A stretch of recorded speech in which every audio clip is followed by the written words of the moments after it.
Hello viewers, আসসালামু আলাইকুম। Welcome back to my channel Sharmin's blog. আশা করি ভালো আছেন সবাই। আমি আল্লাহর রহমতে বেশ ভালো আছি। আজকে আবার একটা নতুন ভিডিও নিয়ে হাজির হয়ে গেলাম।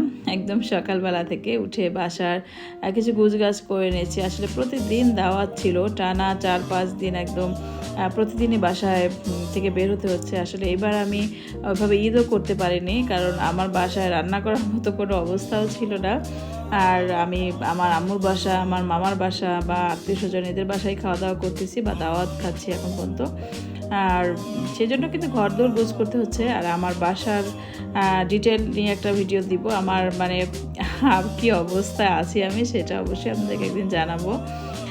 তো যাই হোক, একটু ঘরটা গুছিয়ে রেখে তারপর দেখা যায় কিছু কাজ করি। আমার আম্মুর বাসা থেকে খাবার রেডি করে পাঠিয়ে দেয়, তা ওগুলো খেয়ে আমরা পরবর্তী দাওয়াতে চলে যাই বা টুকটাক কিছু নাস্তা পানি বাসায় করি। হালকা পাতলার উপরে আর কি চলছি। তো এটা ছিল আমার কোরবানি ঈদের ড্রেস। কোরবানি ঈদের ড্রেসটা আজকে পরবো। আসলে পরার আর সুযোগ হয়নি, কারণ অন্যান্য ড্রেস পরে দেখলেন গত দাওয়াতে শাড়ি পরে গিয়েছিলাম। আর এই দাওয়াতটায় ঈদের যেহেতু প্রচণ্ড গরম, আর আমি এরকম কটনের উপর একটা ড্রেস কিনেছিলাম। এটা বিনসা ঈদের ছিল, অরিজিনাল পাকিস্তানি ব্র্যান্ডের। তো এই ড্রেসটা আমি ঢাকা থেকে কিনেছিলাম, পুলিশ প্লাজা থেকে।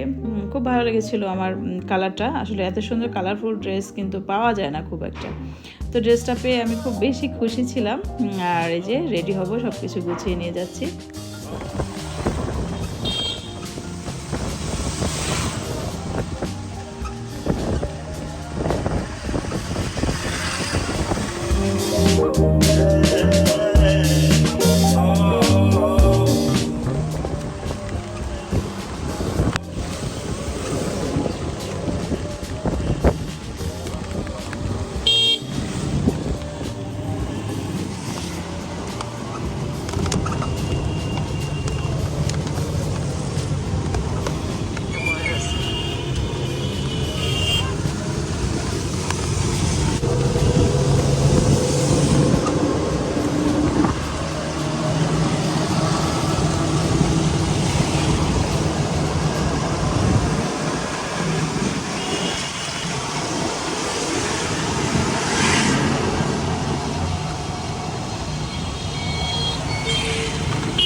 আর এই যে আমার মামার বাসায় চলে এসেছি। আমার বড় মামার বাসা দাওয়াত ছিল, আর আমরা সবাই একত্রিত হব এরকম প্ল্যান ছিল। আমরা কিন্তু প্রতিদিনই সবাই একত্রিত হচ্ছি। আর আমরা কিন্তু সবাই ঢাকা থেকে বরিশালে গিয়েছিলাম। আসলে আমরা আমাদের আত্মীয় স্বজন ম্যাক্সিমামই ঢাকাতে থাকে, আর কিন্তু সবার বরিশালে বাড়ি আছে, বা যারা বাড়ি নেই তারা ফ্ল্যাট কিনে রেখেছে। আমার সেজ মামা বা আমিও কিন্তু আমার বাসাটা এভাবে খালি পড়ে থাকে। আমার আত্মীয় স্বজনের সবাই এভাবে আমরা ঈদে কোরবানিতে বা বিভিন্ন ভ্যাকেশনে আমরা আসি, এসে সবাই দেখা যায় গেট টুগেদার করি নিজেদের বাড়িতে, বা আমরা এভাবে মিলিত হই। তো এই সময়টা আমাদের জন্য একটু ডিফিকাল্ট হয়ে যায়, কারণ কোনো কিছু গোছানো থাকে না, বা একটা জায়গায় যদি আমরা মানুষজন না থাকি সেখানে এসে 2-3 দিনের প্রিপারেশনে সব কিছু অ্যারেঞ্জ করা। তো তারপরেও আমরা আসলে ওভাবে সেট হয়ে গিয়েছি, এখন কিছু করার নেই, ওভাবে করেই চলছে আমাদের। তো এইখানে আমার মামার বাসা, আমার ভাইয়ারা কেউই থাকে না। আমার 3 মামাতো ভাই, তো ওরা কেউই এবার থাকে না। মামা মামি থাকে মাঝে মাঝে, তারাও ঢাকায় ম্যাক্সিমাম সময় থাকে। তো যাই হোক, সেখানে আসলে আমরা সবাই মিলে গেট টুগেদারের জন্য একত্রিত হয়েছি। আর ওদিকে বৃষ্টি ছিল, ওয়েদারটা খুব ভালো ছিল। আর আমরা আসলে কি, যাই হোক সবাই একত্রিত হব, এটাই হচ্ছে বড় কথা।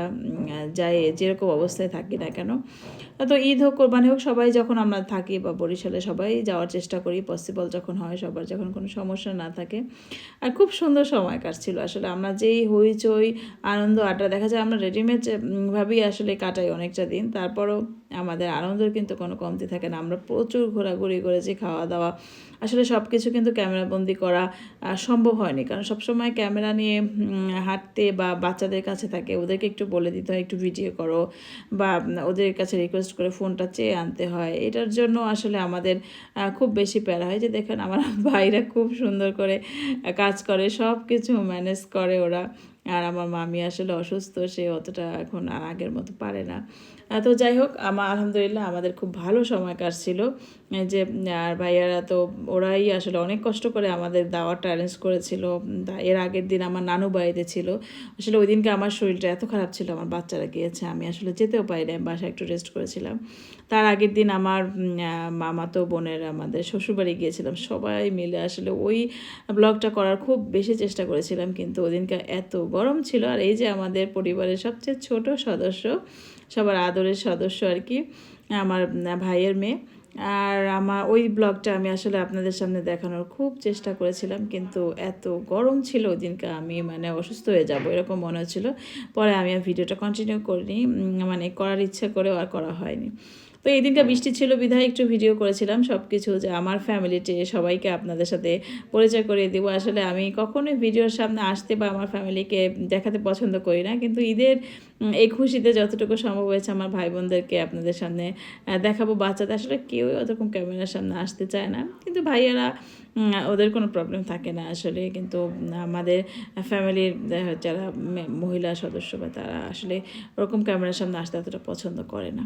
তো এই জন্য আসলে চাইলেও পারি না কখনোই কাউকে দেখাতে। আর এই যে খাওয়া দাওয়া চলছে, অনেক আড্ডা, মানে এত আড্ডা, এত হাসাহাসি, দেখা যায় খাওয়া দাওয়ার চেয়ে আমাদের মজা এত বেশি থাকে যে আমরা আসলে কি বলবো, আমাদের মনে হয় যে রাত্র 12টা 1টা হয়ে যায় আমাদের। আমরা যদি আড্ডায় বসি বা আমরা একটা গল্পে বসি, আমরা আর উঠতেই পারি না। তারপরে আমাদের আসলে ভাই বোনদের এই ছোটোবেলা থেকে আমরা এই নিজেরাই সবসময় এরাই আমি আসলে আমার বললাম না, আমার সার্কেলটা খুব ছোট। আসলে এই ছোটো সার্কেলটাকে আমি খুব সুন্দরভাবে মেনটেন করার চেষ্টা করি, বা আমরা চেষ্টা করি, বা আমাদের সবাই মানে একটা কমফোর্ট জোন আছে আসলে সব জোনে বা সব সেক্টরে, বা আমরা কিন্তু কমফোর্ট না। হ্যাঁ, আমরা যেমন নিজেদের ফ্যামিলিতে, আমি বিশেষ করে আমরা সব ভাই বোনরা একটু বেশি নিজেদের সাথে ভাই বোনদের সাথে সময় কাটাতে কমফোর্ট ফিল করি। তো ঈদ এমন একটা জিনিস যে ঈদ আসলে আসলে এই সুযোগটা আমরা মিস করতে চাই না। আমার বাচ্চারা বিশেষ করে ওরা মানে কি বলবো, ওরা ওদের মামা খালাদের সাথে থাকতে এত বেশি পছন্দ করে। আর চাচা ফুপু তারাও আছে অবশ্যই, তাদের সাথে থাকতে পছন্দ করে, কিন্তু আমার মনে হয় আমরাও আমার মামাদের সাথে সময় কাটাতে বা থাকতে বেশি পছন্দ করেছি। আর আমার কোনো খালা নেই, আমার 4 মামা, আমার 5 মামা ছিল, 1 মামা দুনিয়াতে নাই, আর 4 মামা এখনও আলহামদুলিল্লাহ আছে। তো তাদের সাথে অনেক ভালো সময় কাটে। তো আল্লাহ হাফেজ, আসসালামু আলাইকুম। আমার ফ্যামিলি কিছু ফটো দিলাম, আপনারা দেখুন।